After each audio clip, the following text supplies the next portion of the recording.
ঘুম থেকে কিছুক্ষণ আগে উঠলাম, এখনো বিছানা ঝাড়িনি, ঝাড়ছিলাম আর কি। তার মধ্যে মনে হলো যে ভিডিওটা শুরু করি।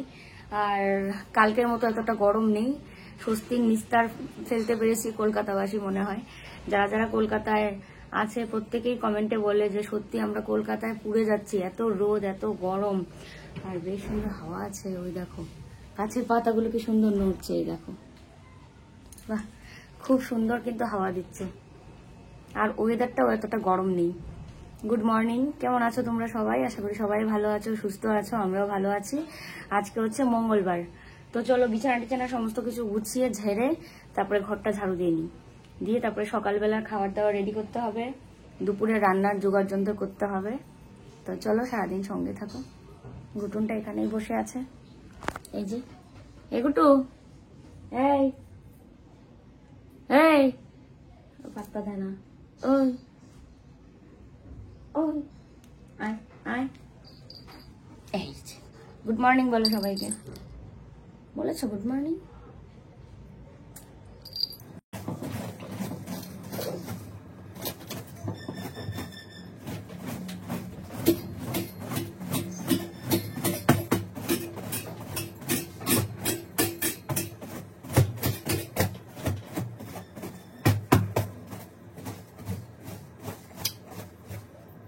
বিছানাটা ঝেড়ে এখন ঘরটাও ঝাড়ু দিয়ে নিচ্ছি। বাসি ঘর ঝাড়ু না দিয়ে নাকি বাইরে বের হতে হয় না। আর আরেকটা জিনিস, কেউ ঘুমিয়ে থাকলে ওই ঘর নাকি ঝাড়ু দিতে হয় না। তো এটা তোমরা অনেকেই আমাকে এর আগে কমেন্ট করেছিলে। তো মাকে আমি বলেওছিলাম যে আমরা যদি কখনো দেখো যে ঘুমাচ্ছি সকালে, তো বাসি ঘর ঝাড়ু দিও না, আমি যখন উঠবো তখনই ঝাড়ু দেবো, কারণ ঘুমিয়ে থাকলে ঝাড়ু যেহেতু দিতে হয় না। আর এদিকে মা উঠে গেছিলো আগেই।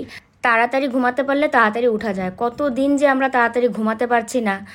মানে সেই বাড়িতে থাকতে কিন্তু এতটা এরকম সমস্যা হয়নি, কিন্তু এখানে মানে যেদিন থেকে এত পরিমাণে গরম বেড়েছে সেদিন থেকে এরকম হয়েছে, রাত্রে ঠিকঠাক মতো আমরা ঘুমাতেই পারছি না। হচ্ছে শেষ রাতে ঘুমাচ্ছি আর নয়তো ভোর রাতে, এরকম একটা পরিস্থিতি চলছে। তো এদিকে টি টেবিল মডিউলার এগুলো একটু গুছিয়ে নিয়েছি। পুরো তারের আড্ডাখানা ছিল, দুটো মোবাইলের চার্জার, ইয়ারফোনের চার্জার, ঘড়ির চার্জার, সমস্ত কিছু গুছিয়ে রেখে দিয়েছি। মা গেছে ওইদিকে স্নান করতে, আর ওইদিকে আজকে যাচ্ছে কুরিয়ার সার্ভিসে, কালকে বুদ্ধ পূর্ণিমার বন্ধ ছিল। সকালে কিছু খেয়ে যায়নি, মানে চা বিস্কুট খেয়েছে আর কি, বলছে এসে খাবে, এসে খাবে। আর আমি ওইদিকে জল খাবারটা রেডি করে রেখে তারপরে স্নান করতে যাব, তারপরে এসে তাহলে খেতে পারবে। ঘুটুনের খেলনাটা এখানে বিছানায় রেখে দিয়েছিলাম।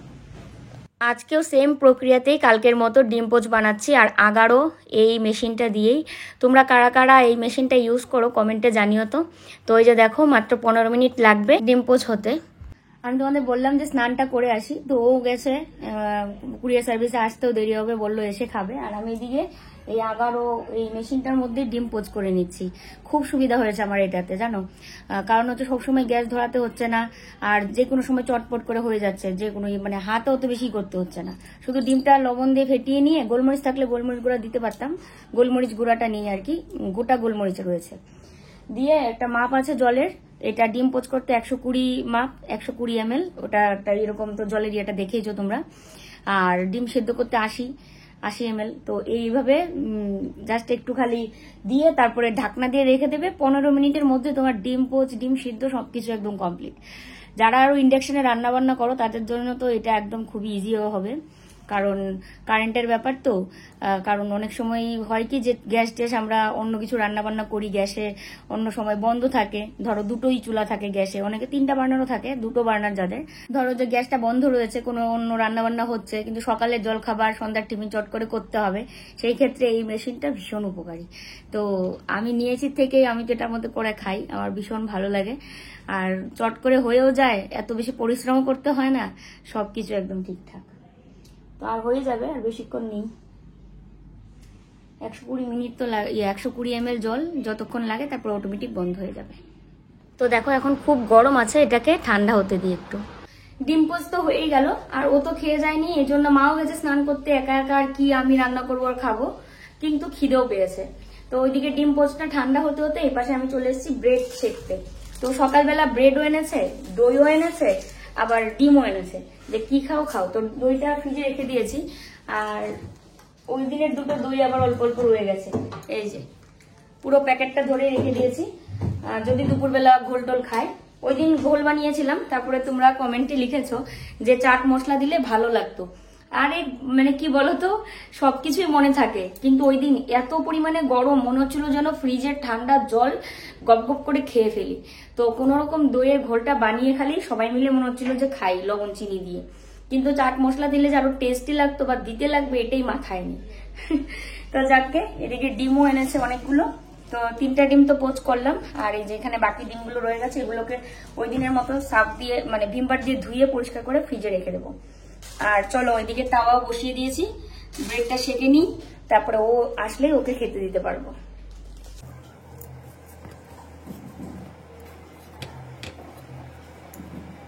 তো দেখো ব্রেড একদম কমপ্লিট, 6টা ছেঁকেছি আর কি, এক একজনের 2টো করে। আর ওইদিকে তো পোচ একদম রেডি। তো আজকের খাওয়াটা একটু অন্যরকম হবে আর কি, একাই কোনো কিছু খেতে ইচ্ছেই করে না। তো এইদিকে ব্রেড সেঁকে রেখে দিয়েছি, কিন্তু খেতে ইচ্ছে করছে না, মনে হচ্ছে একটু পরে খাই, মা আসুক নাহলে ও আসুক একসঙ্গে খাবো এরকম আর কি। তো এইদিকে ভাতটা বসিয়ে দিই, যত তাড়াতাড়ি রান্নাবান্না করা যায়। দুপুরবেলা রান্না তো করতে হবে না, তরকারি, কিন্তু ভাতটা রান্না হয়ে গেলে মানে মাথার উপর থেকে একটা চাপ চলে যাবে যে না সমস্ত কিছু রান্না হয়ে গেছে, এইবার তুমি বাড়তি যে কাজই করো না কেন। তো এই যে দেখো চাল ধোয়া জলটাও রেখেছি, এটা গাছের গোড়ায় দেবো, তবে বিকেল দিকে আর কি দেবো।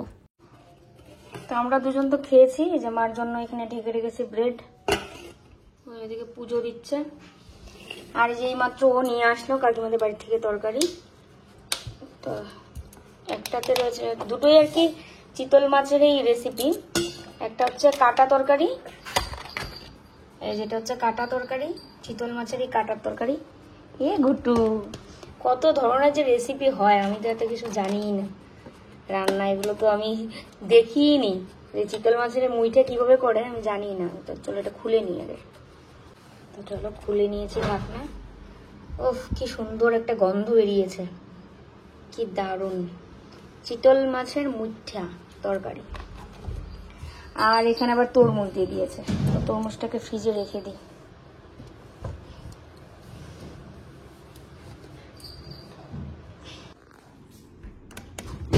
তো দেখো এতটা তরমুজ 3 জনে মিলে খেতে হবে, এইভাবেই থাক। আমি এদিকে ভাত নামিয়ে রেখে তারপরে এডিট করে নিয়েছি ভিডিও। ভাত এখনো সসপ্যানের মধ্যে উপর করা, আর কাকিমা বলে দিয়েছে তরকারিটা জল দিয়ে গরম করে নিতে। তো চলো গরম করে নিয়ে তারপরে আমি স্নান করতে চলে যাই, রান্না বান্নার কাজ তো শেষ, তারপর রাতে একটা কিছু করতে হবে, এখন আর রান্না বান্নার চাপটা নেই। কড়াইয়ে জল বসিয়ে দিয়েছি, জলটা গরম হয়ে গেছে, এই যে ফুটছে পুরো, এর মধ্যে দিয়ে দিই এটা।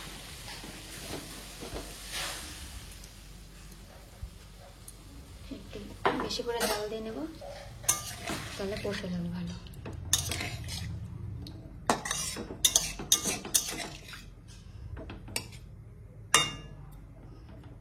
তো এই যে দেখো জাল দিয়ে একদম বাটিতে নামিয়ে নিয়েছি।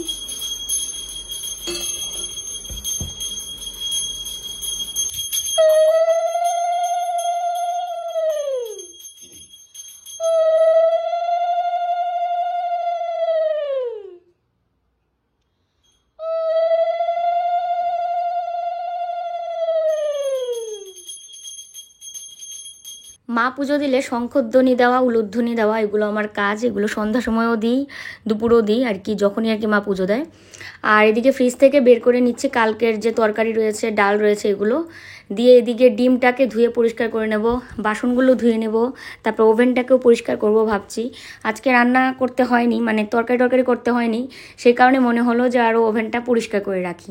যেদিন রান্নার চাপটা বেশি থাকে সেদিন আর মনে চায় না যে এরকম ভিমবার দিয়ে ঘষে ওভেন পরিষ্কার করি, তখন কোনো রকম একটা ন্যাকড়া ভিজিয়ে হলেও পরিষ্কার করে রাখি, কিন্তু এই যে ভিমবার দিয়ে মেজে ঘষে পরিষ্কার করাটা আর কি হয় না। তো আজকে এই জন্য মনে হলো যে আজকে তো ফুল এনার্জি রয়েছে, যেহেতু তরকারি রান্না করতে হয়নি, সবজি কাটতে হয়নি, তো ওই জন্য সময় নিয়ে এনার্জি নিয়ে ওভেন পরিষ্কার করে রেখে দিচ্ছি। তার সাথে সিঙ্কের মধ্যে পড়েছে অনেকগুলো বাসন। আর আমার এই মানি প্ল্যান্ট গাছটা তোমাদের কেমন লাগে কমেন্টে জানিও, আমার অসম্ভব ভালো লাগে, মনে হয় যে এই গাছটার দিকে তাকিয়ে থাকি। আরও অনেকগুলো ইনডোর প্ল্যান্ট রয়েছে, কিনতে ইচ্ছে করে, কিন্তু ভাড়া বাড়ি বলে ও বলে কি থাক আর তুমি আর কিনো না, আর মানে বাড়িও না, তারপরে যখন চলে যাব তখন এগুলো কি হবে। তো রান্নাঘরের এইটুক কাজ তো কমপ্লিট। এখন হচ্ছে মা তো খায়নি, আমরা তো খেয়েছি, দুজনেই খেয়েছি ব্রেড আর হচ্ছে ডিম পোচ। তো চলো মাকেও দিয়ে দিই। লবণ দিয়ে যদি না ফেটিয়ে ডাইরেক্ট ডিম ফেটিয়ে মানে দেওয়া যেত তাহলে একদম মানে কি হতো বলতো, কুসুমটা আস্তে থাকতো বা কিছু। আর এটা আমি লবণ দিয়ে ফেটিয়ে দিয়েছি, কারণ যেহেতু আমরা ব্রেড দিয়ে খাবো, আর একটু লবণ না থাকলে ভালো লাগতো না টেস্টটা, ওই জন্য। চলো মাকে দিয়ে দিই এটা। গুটুন খাইছে, তুমি খাও। দেখো তো ডিমটা খেয়ে কিরকম লাগছে আজকে। ডিমটা দিয়ে ব্রেডটা দিয়ে খাও।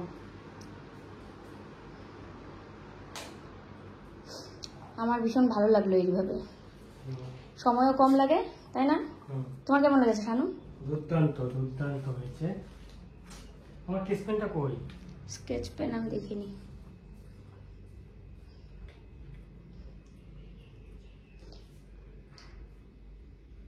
কেমন খেতে? অনেক সুন্দর রান্না করো তুমি। আমার রান্না না, এটা হচ্ছে আগারো ব্র্যান্ড, মানে আগারো মেশিনটার কামাল। আমি তো কিছুই করিনি, আমি শুধু লবণ দিয়ে ফেটিয়ে রেখে 15 মিনিট ওয়েট করেছি, বাস। না গুটুনও খেয়েছে, গুটুনের আজকে টেস্টটা ভালো লেগেছিল না গুটু? প্রত্যেকটা মানুষের মুখেই শুধু শোনা যাচ্ছে গরম আর গরম। যারা হোয়াটসঅ্যাপে আমাকে মেসেজ করে, যারা কমেন্ট করো, প্রত্যেকেই একটাই কথা, উফ কি গরম। সেটা তোমরা যেখানেই থাকো, কিন্তু এই দিল্লি, মুম্বাই, তারপরে কলকাতা, চেন্নাই, এইসব জায়গায় একটু গরমটা বেশি, সবাই জানে। তো আমি বললেই আর কি একটু সমস্যা। আমি যখনই একটু গরম গরম করি, আমাকে কলকাতার থেকে বেরিয়ে যেতে বলছে, কলকাতার থেকে চলে যা, তুই এত গরম গরম করিস, মানে যা নয় তাই আর কি। আবার কি বলছে জানো, বলছে কিরে তোর বাড়ি কি সুইজারল্যান্ড ছিল নাকি? আর নয়তো সুইজারল্যান্ডে একটা ফ্ল্যাট কিনে নে, এখানে কি করছিস ভাড়া বাড়িতে কলকাতায়, আর এসব বলছিস, মানে যা নয় তাই বলছে। আর সুইজারল্যান্ডে ফ্ল্যাট কিনতে বলছে। সুইজারল্যান্ড যাওয়ারই হয়তো কোনোদিন ভাগ্য হবে না আমাদের, আর ওখানে কিনবো আমরা ফ্ল্যাট। মানে কি বলবো, আর গরম বলেছে জন্য এত কিছু আমাকে শুনিয়ে দিল। বাক স্বাধীনতা বলতেও মনে হয় যে কারোর থাকবে না কিছু, যে গরম লাগছে গরম বলতে পারবো না, মানে এই কথাগুলো কি বলো তো, এগুলো না ভীষণ আমার, মানে তোমাদের সঙ্গে যে বলছি আমার এখনও হাসিই পাচ্ছে। সুইজারল্যান্ডে ফ্ল্যাট কিনতে বলছে, সুইজারল্যান্ডে চলে যেতে বলছে কলকাতার থেকে, গরম বলেছি জন্য। আমার বাড়ি নাকি সুইজারল্যান্ড ছিল, তো আমার বাড়ি সুইজারল্যান্ডও না, ফ্ল্যাট কেনার ক্ষমতাও আমাদের সুইজারল্যান্ডে নেই। ঠান্ডার জায়গায় ফ্ল্যাট কিনবো দূরের কথা, আমরা ফ্ল্যাট কিনারই আমাদের সামর্থ্য নেই। তো যাই হোক, বাসন কটা ধুয়ে নিলাম, আর আমার হাতের অবস্থা কি হয়েছে তোমাদের দেখাচ্ছি, দাঁড়াও। দেখো ঘেমে জল হয়ে গেছে পুরো, জানালাটা বন্ধ করেছি, এত সূর্যের আলো আসে আর জল নেই। আমারও কাজ শেষ হয়েছে, মানে লাস্টে একটা শুধু ইয়াটা বাকি ছিল, সসপ্যানটা, এটা কোনো রকম করে ধুয়েছি, আর তারপরে জল শেষ হয়ে গেছে। এখন এই যে হাতটা পর্যন্ত আমি ধুয়ে আসলাম বাথরুম থেকে, হাতের অবস্থা দেখো, হাত শুটা হয়ে গেছে, এই যে দেখো। আমি বুঝতে পারছি না, আমার কিছুদিন যাবত এই চিত্রাটা যেদিন আসলো সেদিনও রান্না করতে করতে অবশেষে দেখি আমি, মানে সেরকম তো রান্না করিনি, এটা তো নর্মাল অনেকেই করে, এরকম 2-3 পদ রান্না অনেকেই করে। এবার আমি রান্না করে যখন হাতের দিকে তাকিয়েছি, দেখি হাত এরকম পুরো সোটা হয়ে গেছে। তো আজকেও কিন্তু তাই, আমি বুঝতে পারছি না হাত এত সোটা হয়ে যাচ্ছে কেন। এটা কিছুদিন আগেও আমার ছিল না, এখন দেখা যাচ্ছে। আর এই যে দেখো বাসনপত্র সমস্ত কিছু ধুয়ে এই যে উপর করে রেখেছি, আর এদিকে সূর্যের এত আলো, জানলাটা বন্ধই করে দিলাম। তো যাই হোক, এখন জল না আসলে তো আর আমি স্নান করতে পারবো না, ওয়েট করতে থাকি। জল ও ছাড়তে গেল ওই দিনও, তারপরে যে রাত্রেবেলা যে জল ছিল না, মালিক দাদাকে ফোন করে আমরা জেনেছিলাম যে জলটা কিভাবে ছাড়ে। তো আমরা তো জানি কিভাবে ছাড়ে, কিন্তু দায়িত্বে যেহেতু আমরা নেই, সে কারণে আর কি মানে এগুলো তো আদায়ও না। দিয়েছো?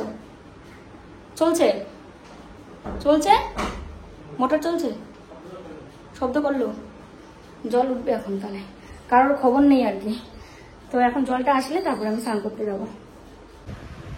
কাকিমা অনেক ধরনের রান্না পারে, আর যত রান্নাই কাকিমার হাতে খেয়েছি দুর্দান্ত হয়। তো এই যে চিতই মাছের কাটা তরকারি, এইটাও যে একটা তরকারি হয় এটা আমি জানতাম না। এই দেখো চিতই মাছের এরকম ছালগুলো কেটে পুড়িয়ে তারপরে চিতই মাছের মুঠটা বানাতে হয়। তো এবার এগুলো তো আর ফেলে দেওয়া যায় না, এগুলো তো খাওয়া যায়। যারা কাটা খেতে ভালোবাসে, যেমন আমি আগের জন্মে নির্ঘাত বিড়াল ছিলাম, কল্লোল বলে আর কি।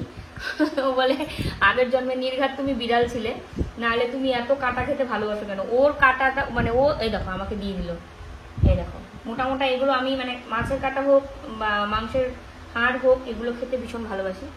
তো চিতই মাছের এই কাটা তরকারি কারা কারা খেয়েছো কমেন্টে জানিও নিশ্চয়ই।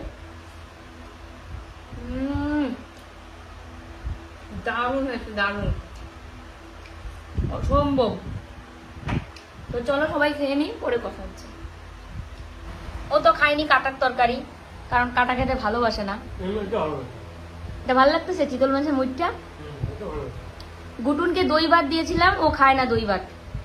ও আমাদের এখানে দেখেছে আমরা এগুলো দিয়ে খাচ্ছি, এখন যে ওর জন্য বাটিতে ভাত রাখা হয়েছে, ওই মাছের যে অংশটা সেটা দিয়ে আর কি মাখিয়ে দেওয়া হবে। কি করা যাবে, আর খায় না তো। হ্যাঁ, ধুয়ে দিতে হবে। আমরা আমাদের খাবার দিলেও আমরা এইভাবে দিই না, ধুয়ে দিই আর কি। জল খাও, জল খাও।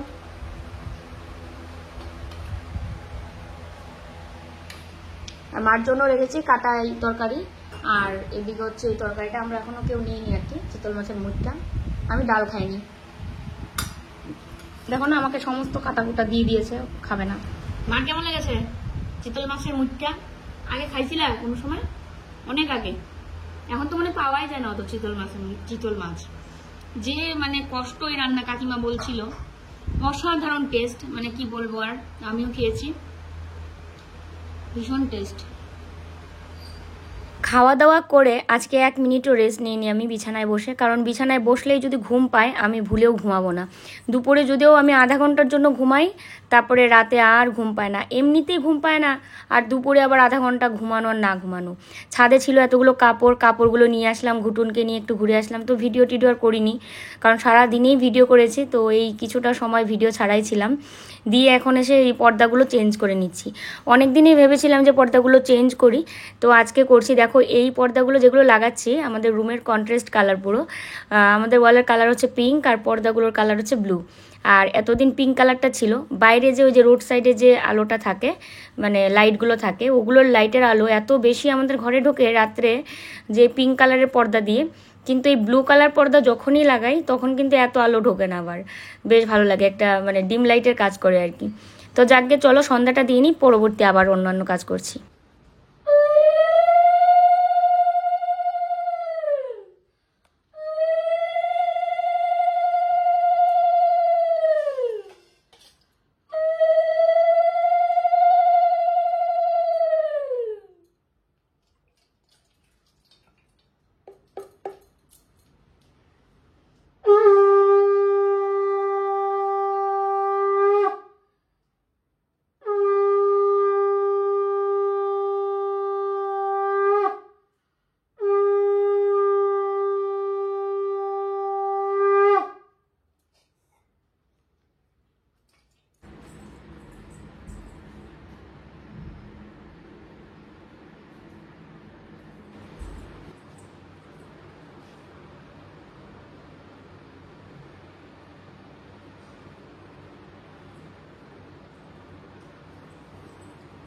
সন্ধ্যা দেওয়া শেষ, যখনই যে নাইটিটা পরছি ভিজে পুরো, মানে পিঠ একদম ভিজে যাচ্ছে। আমার ঘামটা একটু বেশি হয়, পিঠে দিয়ে পেটে দিয়ে ওগুলো বেশি মানে ঘেমে যায়। নাইটি টাইটি একদম পুরো বোঝা যায় আর কি। আরও খয়েরি কালারের যদি কুর্তি বা নাইটি পরি আরও বেশি বোঝা যায়। তো মার ঘরের জন্য টাঙিয়ে নিচ্ছে হচ্ছে মেরুন কালার। মার ঘরেও তো ছিল পিঙ্ক কালারের, কিন্তু বাড়ির থেকে এগুলো নিয়ে আসা। বাড়ির দরজা জানালায় রয়ে গেছে ব্লু পর্দাটা, তো ওই জন্য খয়েরি রঙেরটা মার রুমের জন্য নিয়ে এসেছি। আর এই সেম পর্দা আবার আমাদের ঘরে টাঙানো রয়েছে বাড়িতে। তো এরকম উল্টো পাল্টা করে আর কি লাগানো। তো ওই জন্য যখন যেটা পেয়েছি সেটাই নিয়ে এসেছি। মা ওইদিকে বিছানার চাদর বদলিয়েছে, আর আমি এই পাশে সমস্ত পর্দা টর্দা বদলিয়ে দিলাম। দিয়ে সন্ধ্যার সময় চা খাবো সবাই মিলে। আর ধুনো দিয়ে সন্ধ্যা দিই, তো সারা ঘরে যেন ধুনোর গন্ধ আর কর্পূরের গন্ধ। কর্পূর আর ধুনো দুটোই দিই আর কি। পর্দা টাঙানোর কাজ তো কমপ্লিট, এবার কালকে এগুলোকে ধুয়েও দিতে হবে সব। দেখো দুজনে মিলেই গেছিলাম বাজারে। তো এখানে বিভিন্ন ধরনের সবজি নিয়ে আসা হয়েছে। বেগুন আছে, ঢেঁড়স আছে, পটল আছে, তারপরে লাউ আছে, মিষ্টি কুমড়া আছে। তো এই সমস্ত সবজি নিয়ে এসেছি। কালকে পরশুদিন 3-4 দিন আরামসে চলে যাবে। তার সাথে মাছ নিয়ে, আর লেবু আছে কিন্তু। তার সাথে মাছ এনেছি হচ্ছে এখানে রুই মাছ আর হচ্ছে পাবদা মাছ। ওর খুব প্রিয় মাছ হচ্ছে পাবদা মাছ। তো রুই মাছ তো আমরা প্রায় রেগুলারই খাই, আমরা কোচবিহারে থাকতেও কিন্তু রুই মাছটা খুব খেতাম, আর সাথে বাটা মাছ। তো এখানে বাটা মাছ সেরকম একটা পাওয়াই যায় না। তো পাবদা মাছটা একদম 6 পিসে নিয়ে এসছে, মানে 6 পিসেই সবসময় আনা হয়, এক বেলার হয়ে যায় আর কি, মানে এক বেলার বলছি একদিনের হয়ে যায়, দুপুরে 3 জনের 3টা, রাতের 3 জনের 3টা। তো দেখো বক্সের মধ্যে রেখেও দিচ্ছি। আর রুই মাছ 3 পিস রেখেছি, ওটা ভাজবো, কারণ তোমরা তো জানোই মাছ যদি রাতে আমরা আনি তাহলে রাতে আর কি মানে 3 জনের 3 টুকরো বা মানে ঘরে যতজনই থাকি সেটা ভেজে খেয়ে তারপর আর কি রাখি। তো এই যে পাবদা মাছটা কালকে রান্না করব ভাবছি। আর বাকি সমস্ত ইয়েগুলো 3টা কৌটার মধ্যে করে রেখেছি, কারণ একদিনের জন্য 6 পিস, আর একদিনের জন্য 7 পিস হয়েছে, আবার আরেকটার মধ্যে মাথা টাতা। আর এটা ঘুটুনের জন্য, যে দেখলে ওটা হচ্ছে ঘুটুনের জন্য লবণ আর হলুদ দিয়ে সেদ্ধ করে রেখেছি আর কি মাছটা। ঘুটুন তো মানে ওর মাছ ভাজা খাওয়া একদমই ঠিক না, তেল দিয়ে ওটা সেদ্ধ করেছি। সামান্য পরিমাণে লবণ, সামান্য হলুদ গুঁড়ো, ওকে কিন্তু খাওয়ানো যায়, ডাক্তারবাবু নিজে বলেছে যে সামান্য পরিমাণ লবণ দেওয়া যাবে, তো এই জন্য। আর এই যে ভাজাও রেডি। ওইদিকে আমি মাছটাকে বসিয়ে দিয়ে এসে এখানে বসলাম ফ্যানের নিচে, ঘেমে পুরো এই সাইড মানে চুলগুলো দেখতে, যে এখানে বেশি পাতলা চুল ভিজে গেছে, এই জায়গার চুলগুলো তো অতটা ভিজে না, বেশি ঘামে তো এই সাইডগুলো, আর এই পিছনের সাইডে একদম ঘেমে এদিকে জল পড়ছিল খুব করে। আজকে বাইরে অত বেশি হাওয়াও নেই। আর এইদিকে অ্যাড্রেস লিখছে, খালিগা আছেন উনি, ওনাকে দেখানো যাবে না, খালিগা কাউকে দেখাতে ভালো লাগে না, কাউকে দেখতেও ভালো লাগে না, অন্তত ভিডিওতে। তো যাই হোক, এবার হচ্ছে মাছটা ভাজা হয়ে গেলে তারপরে খাবো। আর আমাদের বাড়ি যেখানে উত্তরবঙ্গ, সেখানে গরম থাকলেও এতটা গরম নেই, সেই কারণেই কিন্তু বারবারই মানে আমরা মানে অস্থির হয়ে গিয়ে বলছিলাম গরম, কারণ আমাদের উত্তরবঙ্গের ওয়েদারটা কি বলতো, গরম আছে, নেই যে সেটা না, সব জায়গায় গরম, কিন্তু কোনো গরম আছে একটু বেশি গরম আর কোনোটা জায়গায় কম গরম। তো এটা সবাই বলে, ওখানকার লোকও বলে, এখানকার লোকও বলে, যারা উত্তরবঙ্গ কোনোদিন গেছো আর যারা উত্তরবঙ্গের মানুষ আছো তারা তো জানোই যে ওখানকার ওয়েদারটা তাও এতটা এই কলকাতার মতো এতটা গরম নেই। কেন মাছ ভাজা হয়ে গেছে, খাবার কখন?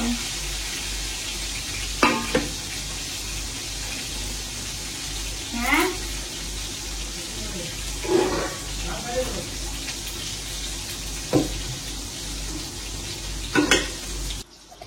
তো এই যে দেখো, কালকে যে মাছের তেল দিয়ে এটা করেছিল, তো এটা তো একদমই এতটাই রয়ে গেছে, কেউই খেতে পারিনি আমরা, কারণ মাছের তেলটা ভালো ছিল না, ওই জন্য খেতে একদমই কিরকম একটা গন্ধ গন্ধ লাগছিল। এবার দেখা যাক এটাকে আবার নতুন করে ভাজা হয়েছে, খাওয়া যায় নাকি রাতে। এখানে গরম গরম ভাত হয়ে গেছে, আর হচ্ছে ডাল ছিল, এই যে এটাকে নামিয়ে একটু পরে গরম করতে হবে, ফ্রিজ থেকে নামানোর সাথে সাথে তো গরম করা যায় না। মাছ ভাজা করে সবাই মিলে খেতেও বসে গেছি, জমি দিকে খাচ্ছে। তো চলো আজকের ভিডিও এখানেই শেষ করি, সবাই ভালো থাকবে, সুস্থ থাকবে, দেখা হচ্ছে কালকে আবার। Good night.